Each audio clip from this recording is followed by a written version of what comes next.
আসসালামু আলাইকুম, welcome to kitchen diary by Jasmine. আজকের রেসিপি ভিন্ন ধরনের ঢেঁড়স ভাজি। আমি এখানে চিংড়ি মাছের মাথা নিয়েছি। মাথাটাকে আমি ব্লেন্ডারে পিষে নিব। এখন একটি কড়াই বসিয়ে অল্প পরিমাণ তেল দিয়ে দিলাম এবং কিছু পরিমাণ লবণ দিয়ে দিয়েছি। এখন একটু হলুদ দিয়ে তেলটা যখন হালকা গরম হয়ে আসবে তখন ঢেঁড়সটাকে দিয়ে দিব। আমি ঢেঁড়সটা এখানে ভেজে নিব। ভাজার ফলে ঢেঁড়সটা সবুজ রং থাকবে, রংটা কিছুতেই নষ্ট হবে না। এমনকি রান্নার পর যে ঢেঁড়সের ভিতর দিকে যে বিজলা বিজলা ভাবটা হয় সেটাও আর হবে না।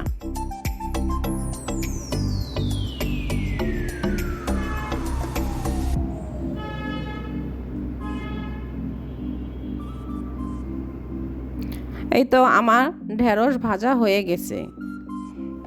এখন আবার কড়াই বসিয়ে অল্প কিছু তেল দিয়ে কুচি করা পেঁয়াজ দিয়ে দিলাম, সাথে পরিমাণ মতন লবণ দিয়ে দিলাম। এখন পেঁয়াজটাকে বাদামি রঙের করে ভেজে নিব।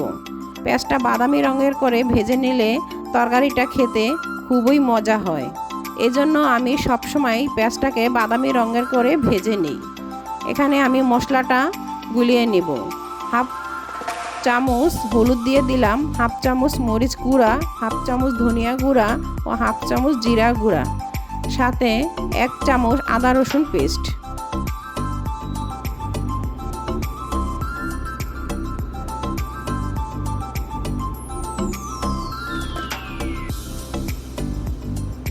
এই তো পেঁয়াজটা বাদামি রঙের হয়ে আসছে। এখন আমি মশলাটা ঢেলে দিব। ভালোভাবে মশলাটাকে কষিয়ে নিব। যখন কষানো হয়ে যাবে তখন চিংড়ি মাছের মাথাটা যে আমি ব্লেন্ডার করে পিষে রেখেছিলাম সেটা এখন মশলার উপরে ঢেলে দেব। আবারও মশলাটা কষিয়ে নেব অল্প কিছু পরিমাণ পানি দিয়ে।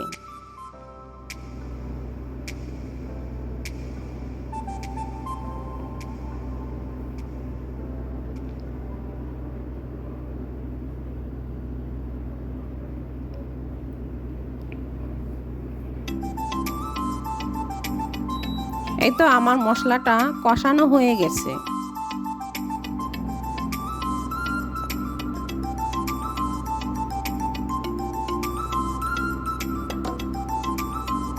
এখন ভেজে রাখা ঢেঁড়সটা আমি দিয়ে দিলাম।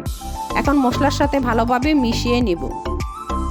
আমি এমনভাবে ঢেঁড়সটা ভেজেছি, পুরোপুরি সিদ্ধ করি নাই, তাই এখন কিছু পরিমাণ পানি দিয়ে দিব সিদ্ধ হওয়ার জন্য। বেশি পানি দেওয়ার দরকার নেই।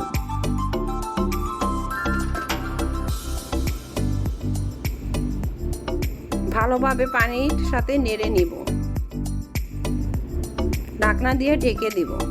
ঢাকনা উঠিয়ে এতে বলক এসে গেছে। এখন আর ঢাকার প্রয়োজন নেই। পানিটা এখন শুকিয়ে নেব।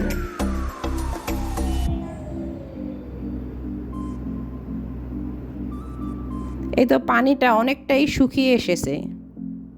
এখন নামিয়ে ফেললাম। এই তো রেডি হয়ে গেল আমার ঢেঁড়স ভাজি।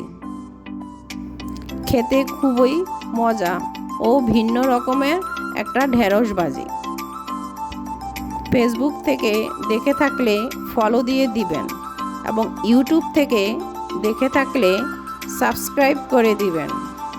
আল্লাহ হাফেজ।